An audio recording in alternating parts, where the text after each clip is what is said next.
Italia, Italia, Italia. Tierra de gran cultura, de arte, imperios regentes, así como de sus desagradables reboots, secuelas y spin-offs. Técnicamente se podría decir que la Italia contemporánea es, metafísicamente hablando, un meme en sí. Bienvenidos a Geopolitics Channel. El Comodoro del Tiempo les da la bienvenida a una travesía al fondo de lo más hilarantemente penoso de la historia mundial.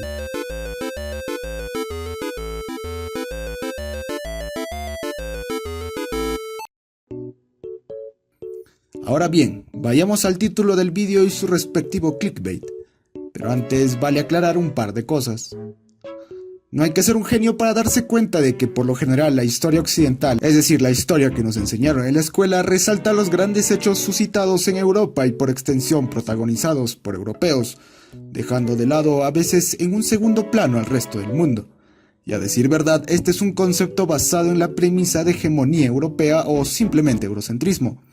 El eurocentrismo es a su vez consecuencia del colonialismo, que se puede definir como un tipo de organización geopolítica en la que un país poderoso somete directamente y por la fuerza a otros pequeños estados denominados colonias, de los cuales extrae recursos e impone su sistema cultural, económico y político.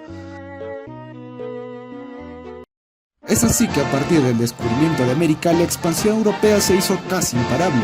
Sin embargo, entre los pocos países europeos que se quedaron atrás en la carrera por la dominación global, Italia es un caso por demás curioso, pues mientras Inglaterra, Francia, Rusia e incluso Alemania, después de unificarse, consolidaban imperios coloniales significativos, Italia continuaba dividida en pequeños estados, controlados por las diversas casas reales europeas. En pocas palabras, el territorio italiano asemejaba más a una colonia que a una nación europea desarrollada. Recién para finales del siglo XIX, más o menos hacia 1870, se completó la unificación de Italia con el apoyo alemán. El Reino de Italia había nacido. Sin embargo, esta unificación no era nada estable, y de lo que parecía ser el alba del nacionalismo italiano, dio paso a un estado de guerra civil disimulada, entre los que defendían la consolidación de una nación y los que preferían el anterior statu quo. El conflicto no terminaría por resolverse hasta principios del siglo XX.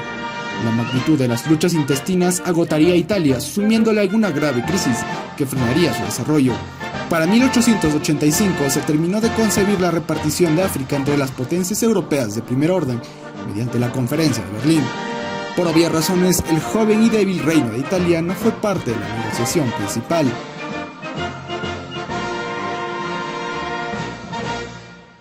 Sin embargo, aún quedaba un territorio libre que podía ser conquistado, entre comillas, fácilmente, ya que fue dejado de lado, abandonado por su pobre importancia y estrategia y sus casi nulos recursos naturales. El lugar se trataba de Abisinia, Eritrea o también llamada Etiopía, un pequeño imperio tribal africano que había logrado capear milagrosamente los embates de la repartición. Es así como Italia, en condición de patito feo, motivada por ser reconocida como una potencia colonial, empezó a interesarse en Etiopía, interfiriendo primero sutilmente en los asuntos internos del país, apoyando a un líder tribal amárico con la intención de nombrarlo soberano títere. Así, Menelik II fue coronado como emperador de Etiopía para 1889. Etiopía era entre comillas un protectorado italiano, supuestamente una colonia con ciertas prerrogativas y libertades, pero en realidad no era más que un timo diseñado por los colonos italianos para legitimar su ocupación.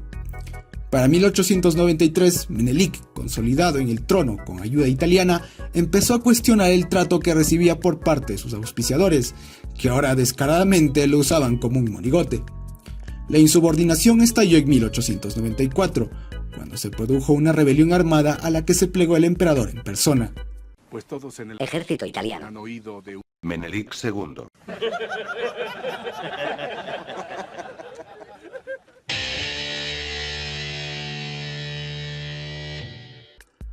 Da la casualidad que en Etiopía existían y aún existen dos grupos étnicos rivales, los Tigray y amáricos.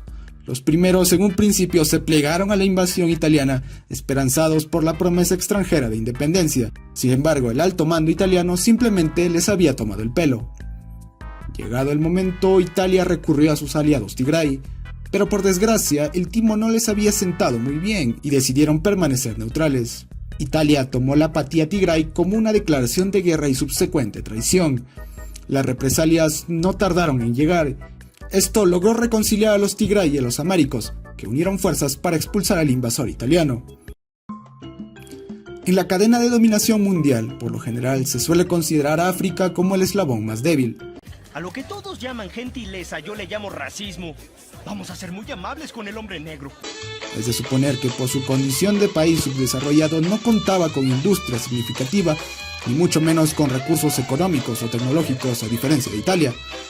Básicamente el ejército etíope, si es que se le puede calificar así o si es que realmente existió uno, estaba compuesto por guerreros tribales equipados, en el mejor de los casos, con mosquetes o rifles traídos por los mismos italianos.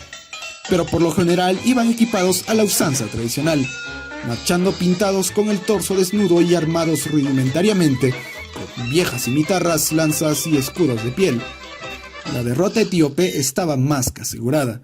Las tropas italianas movilizadas ascendían a 12.000, que sumadas a los mercenarios hacían un total de 20.000 efectivos, contando con más de 50 piezas de artillería. Fácilmente masacraron a los rebeldes hasta el punto de casi extinguir a los insurrectos. Pero un buen día ocurrió uno de los mayores descalabros en toda la historia del mundo conocido. Resulta que las fuerzas restantes de guerreros eritreos, comandadas por el emperador Menelik, se batían en retirada ordenada en la aldea de Adwa o Adowa, preparándose para una última y feroz batalla suicida.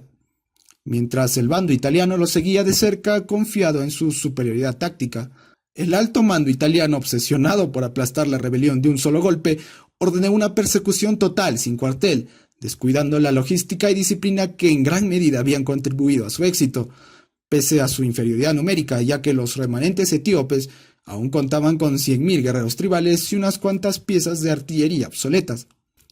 El 1 de marzo de 1896 sucedió lo impensable.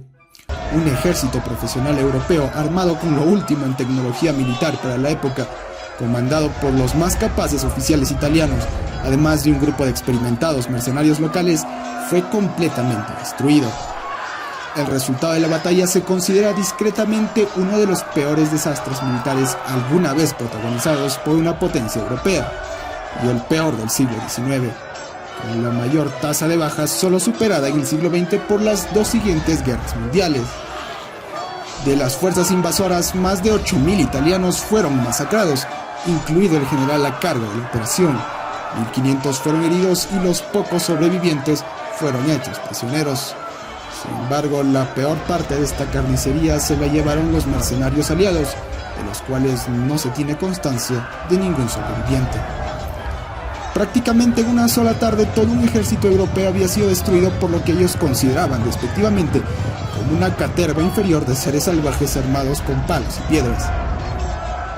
El descalabro fue tal que el entusiasmo inicial por convertirse en una potencia colonial se transformó en la mayor humillación a escala mundial de la época, mientras el pueblo que apenas unos meses antes aclamaba las aventuras coloniales se agolpaba ahora en motines y saqueos por todo el país, al punto de amenazar con disolver la unidad que tanto había costado. La derrota conllevó una nueva crisis que duraría décadas. El gobierno italiano se resignó a firmar un humillante tratado de paz, reconociendo la libertad de Etiopía, un país africano, y comprometiéndose a no volver a intentar poner un pie en aquellas tierras. Italia quedó completamente desacreditada, amén de ser constante objeto de burlas por sus vecinos del viejo continente. Muy pocos saben que fue esta misma guerra el detonante fundamental del surgimiento del fascismo en Italia, que a su vez fue exportado a Alemania, con las consecuencias que todos conocemos. Quién sabe si aquella barbarie desatada en las siguientes dos guerras mundiales hubiera podido ser esquivada por muy poco de ser distinto el resultado. Según se suele decir además que este fue el momento crítico que le valdría la injusta fama al ejército italiano de ser uno de los peores y más calamitosos ejemplos de poder militar, sin poder redimirse ni en la Primera ni en la Segunda Guerra Mundial, con resultados casi igual de desastrosos. Este es mínimamente el mejor y menos conocido ejemplo de la singular lucha entre David y Goliat, un episodio histórico decisivo y olvidado que de enseñarse en las escuelas cambiaría en 180 grados la opinión que tenemos del mundo. Les ha hablado el Comodoro del Tiempo para Geopolitic Channel. Saludos y hasta un próximo video.